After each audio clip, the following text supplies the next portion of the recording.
Some cats chase lasers. Steve chases second chances. And occasionally the family dog's tail. From scrappy street survivor to full-time pampered pet, his life is the kind of rescue story that makes you both tear up and laugh out loud. I am handsome. I am strong. I am courageous. I love mommy. Okay, I snuck that last one in. Steve's tale didn't start in a cozy box of blankets or under a suburban porch. For almost his entire life, 8, maybe 9 years, he had the streets.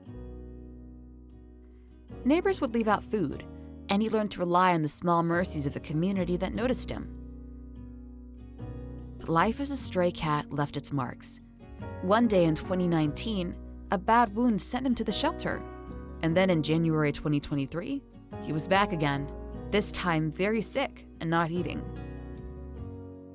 The shelter nursed him back long enough for him to undergo surgery to remove most of his teeth because of severe gum disease. It was during this time that vets discovered he was FIV, likely the result of an old bite. None of those facts made him any less lovable, but they did make him a harder sell. Senior cats with medical needs don't always catch the eye of hurried adopters looking for kittens. Steve watched people rush by his kennel, hoping for the same attention, day after day, until finally, someone paused.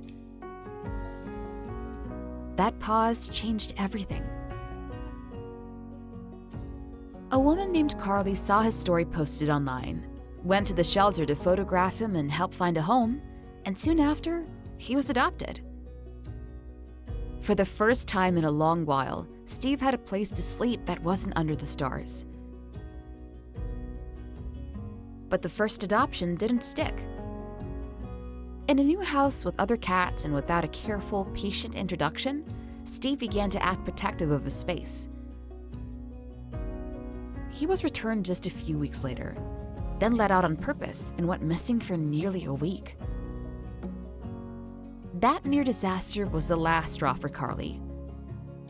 She decided Steve could not go back to a life on the edge.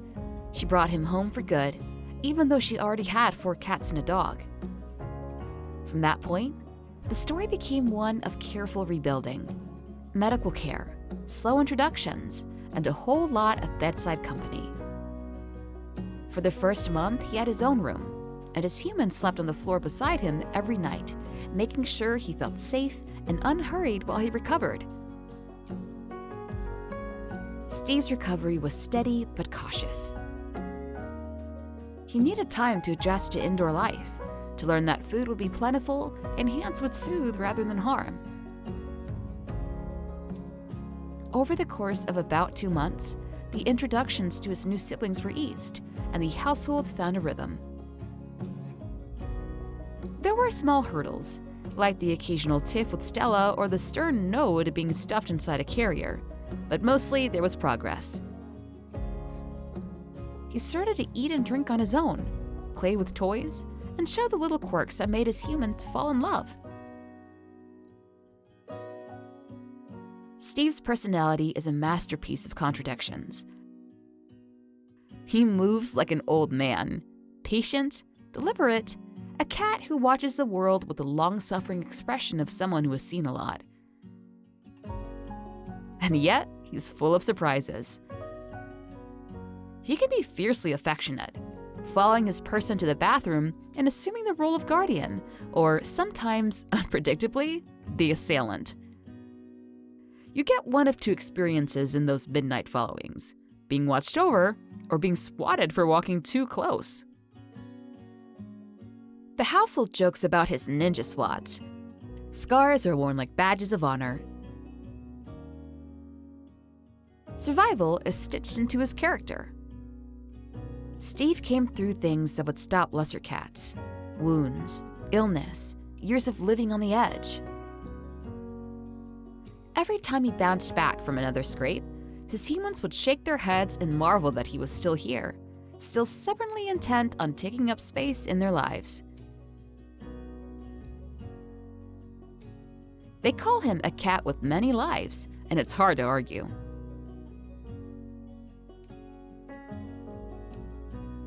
There's a quirky domesticity to his newfound routine.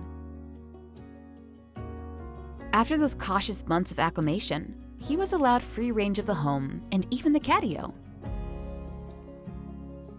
He discovered the joy of belly displays, the classic no-touchy belly tease, and he perfected the art of the mid-bed wedge, the middle spoon. On quieter nights, he will wedge himself between his humans, a warm, purring reminder that he chose them as much as they chose him. Steve also became an advocate of sorts, unintentionally. His story quickly gathered a community of supporters who donated and followed his progress, invested not only financially, but emotionally. People were moved by the idea that a cat with FIV, once feared and overlooked, could thrive in a multi-cat household. His life is proof of something important his human likes to say. Cats with FIV can and do live well alongside non-FIV cats. It only takes the right setup and someone willing to learn and be patient.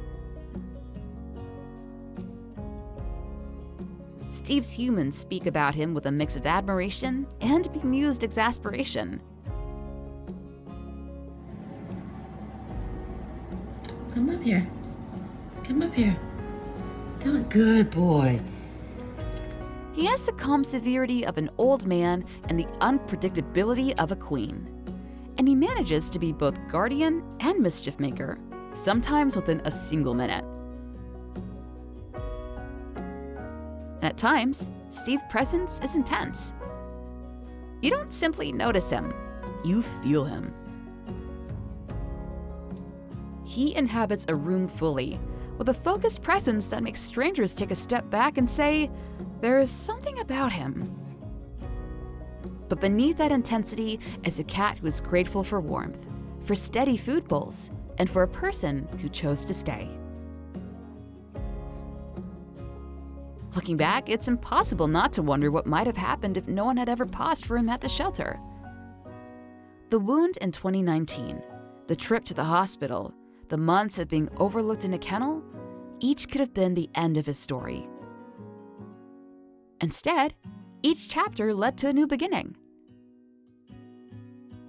He went from a wary street cat to a beloved companion with regular veterinary care, a stable home, and an online family who cheers his every little success.